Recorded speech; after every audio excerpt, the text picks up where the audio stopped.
Tayo ng ipon. Ito ang ipon sa Ilocos, yung maliliit na isda. Yan o. Malinis na rin to. Tinanggal-tanggal ko rin yung pinakamaliliit na isda. Ito siya. Tinanggal ko na rin yung mga dumi. Gigisa. Pakuluan natin. Lagyan natin yan ng konting tubig. And lalagay na natin itong mga ito. Rekado. May bawang. Ay luya.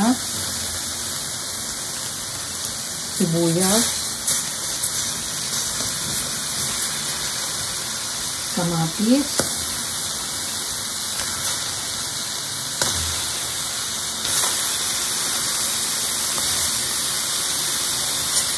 tapos itimplahan na natin yan. Tingnan yung asin, at kalahati lang.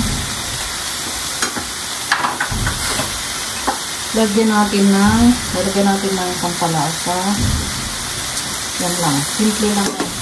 Tapos, lagyan natin ng konting-konti lang na tubig. Kalahati lang na ito. Kalahating tasa. Yan. Pakuluin natin siya ng 5 to 10 minutes. Luto na.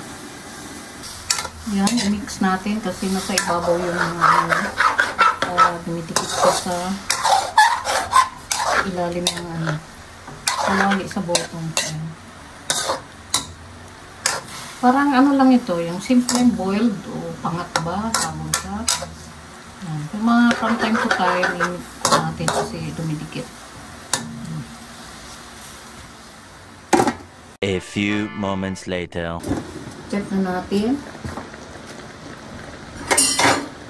Ayun na Wow. Naku, mga friends, sana kung nandito kayo, naamoy nyo ito kung gano'ng kabango itong ipon. Sarap. Fresh na fresh siya. Galing pa sa dagat. Ayan. Pero hindi na fresh ngayon. Niliyap na sa freezer. Pasalubong na ito sa akin. Tignan natin. Ayan Kailangan kunti lang ang sabaw at kunti lang ang asin kasi maalat din. Lalagyan natin ng sili para may anghang ng konti. Kaya pakukulong pa natin, ha? Kasi yung kamatis hindi pa naluto.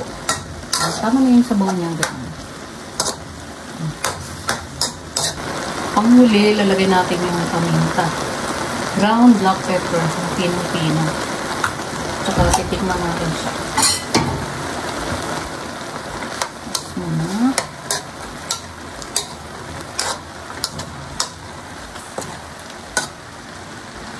Yung kamatis di ka kasi siya bangat variety.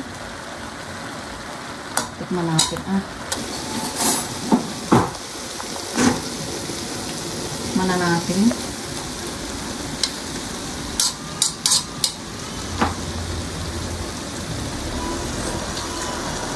Tama na. Okay. Check na natin ating ipon. Ito siya. Ayan Ito na. Yung kamatis okay na yan. Medyo half cook. Okay na. Ito na. Ayan